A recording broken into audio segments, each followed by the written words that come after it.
Hello everyone, welcome back to Bobbin with Brittany.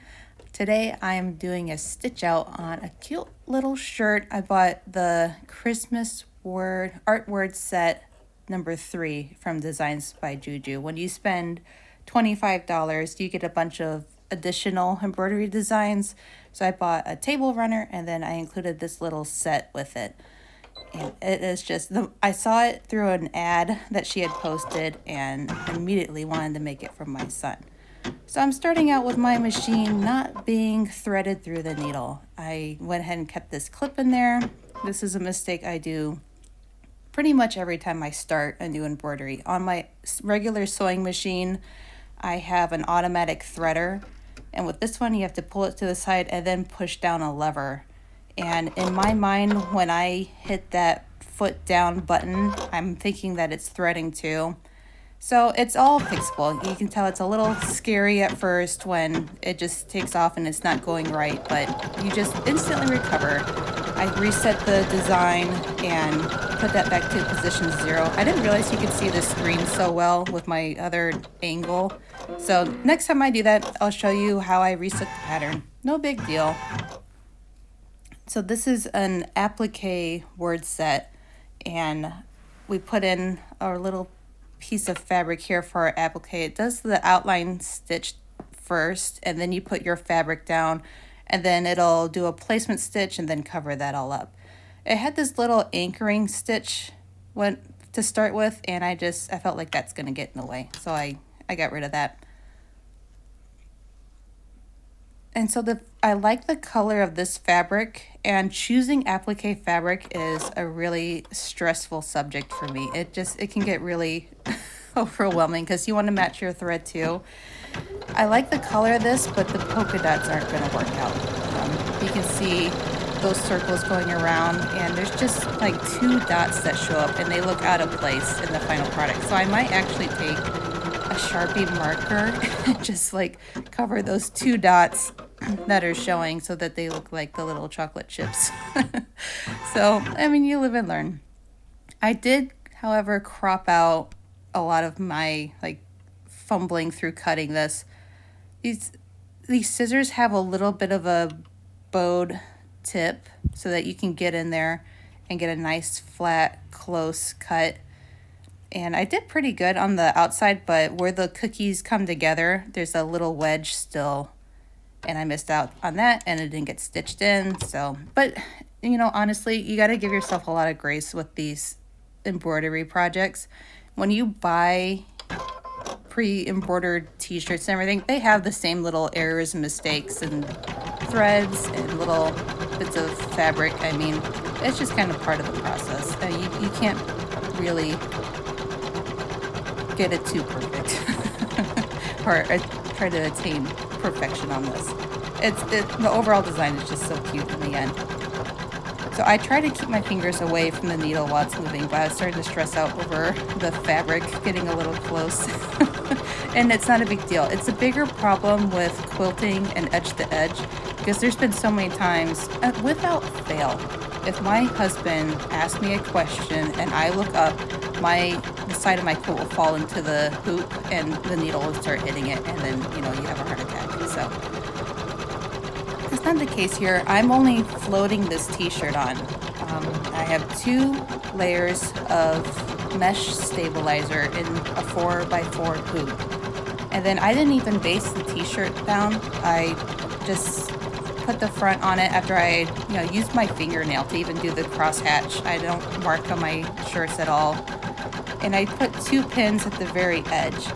That's something I learned from Creative Kiwi. I think she does just a couple pins off to the side, which can be stressful, but you can see the pin way in the background. I made sure that I did a scan of the whole design and made sure that was out of the way.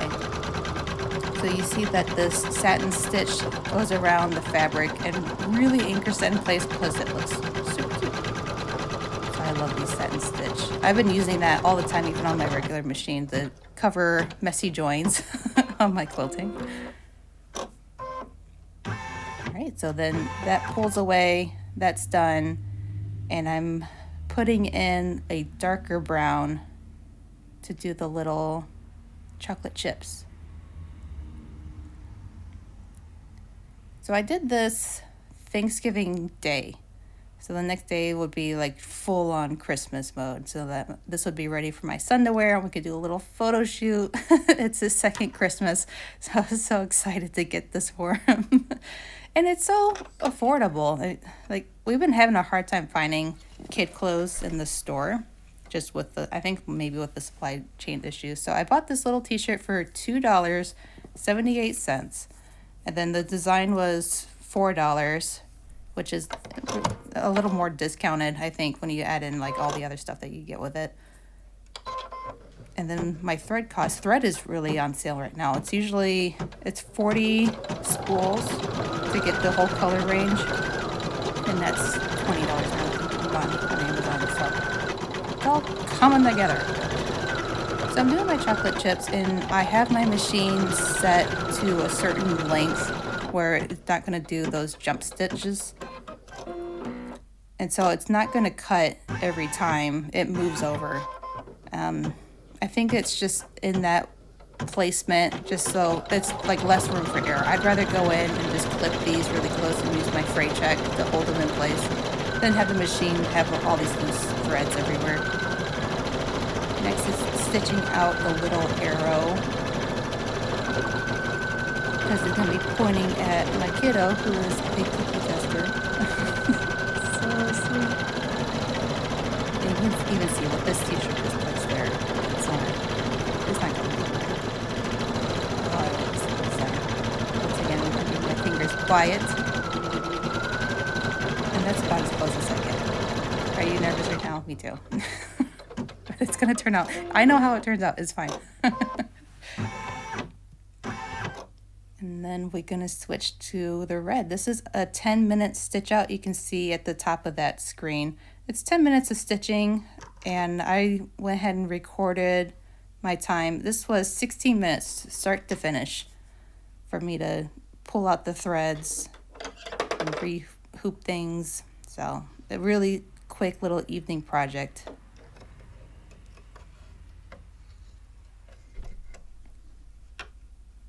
In goes my red thread, which is running low because I've been working on a lot of Christmas projects and all the red and green is like at the bottom of the spool. And before this project, I haven't embroidered in a little while. I've just been so busy with other sewing. And I could not find my pre-round bobbin set, which was just so infuriating. I had one left that came with the machine, and I was trying to use that, and the white would show through the top of the fabric, and it's doing that because it's wound really tight and you get a ton of thread that way, but it just causes this little error. But anyways, I had to repurchase a box of bobbins, so now I have tons of bobbins when I eventually find my original box, and I can then spool up wind up every single color of thread that I own for this machine. So that'll be, I guess, a good bobbin bank to have around. But with these new ones, I went with the Brother brand instead of Sin thread. And when it comes to the regular embroidery thread, they work the same. I have the same results, but when it came to the pre-round bobbin, this was the first one out of the case, and it's stitching up perfectly. So I didn't have to do any adjustment. Worked right out of the box. Sometimes with the Sim thread, I can pull it and know that it's wound really tightly. So I'll use it for basting stitches. I'll just put it in my top thread, the whole bobbin spool, and just put that on the rod. And then let that unwind for a little bit. And then it seems like the winding that's closer to the middle of the bobbin is a little looser. And it has an easier time. So that's one little fix.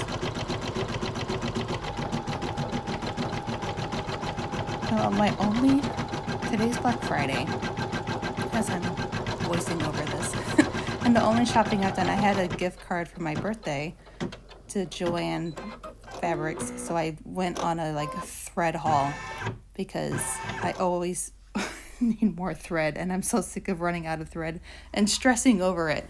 So I bought a bunch, and then part of my order immediately got canceled. So I gotta figure out, but it's still getting me ahead of things. I bought a bunch of serger thread because I want to do a serger series on here. There's so much sewing that I love to do and I want to share, and thread is holding me back. I went to a class with my serger machine, and I was feeling bad because it's a pretty base model serger, and thought I'd get like judgment over it because a lot of people in these classes have high-end machines, and it wasn't the serger that was like, you know, snuffed at. It was my thread. I used just cheap branded thread, and of course it had a snag because when you use cheap thread it has little bits of lint into the thread. It messes up your tension, it can cause breakage, so it's best to use high quality thread. But I mean, it's getting to be like $6 a spool, and I can go through a spool and a half for a large project. So I have some cheap stuff, and that was the only thing that like I got judged over. So I'm trying to bank some thread here. So you saw me switch out my green thread, and that's going to do the tester, and then that's the last color for this project. I just got done with, I think, 120,000 stitches for a table runner.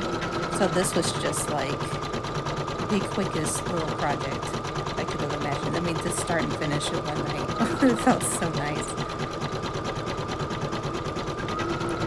So after this, I'm going to clean up all the little jump stitches, and since this is a child's shirt, it's good to cover up the back of it so that it's nice and soft so it doesn't irritate their skin. What I do is I have the mesh stabilizer, and I use heat and bond. I press, for this was a 2" by 4" piece of heat and bond on the backing to cover up those stitches and loose threads, and then I folded over one layer of the mesh, and that was a nice soft finish. So that is our whole stitch out of the Cookie Tester t-shirt. I hope you enjoyed this. If you enjoyed these videos, go ahead and let me know. Hit that like button. Subscribe if you're not a subscriber already. It really helps out my channel. You have a great day. Bye.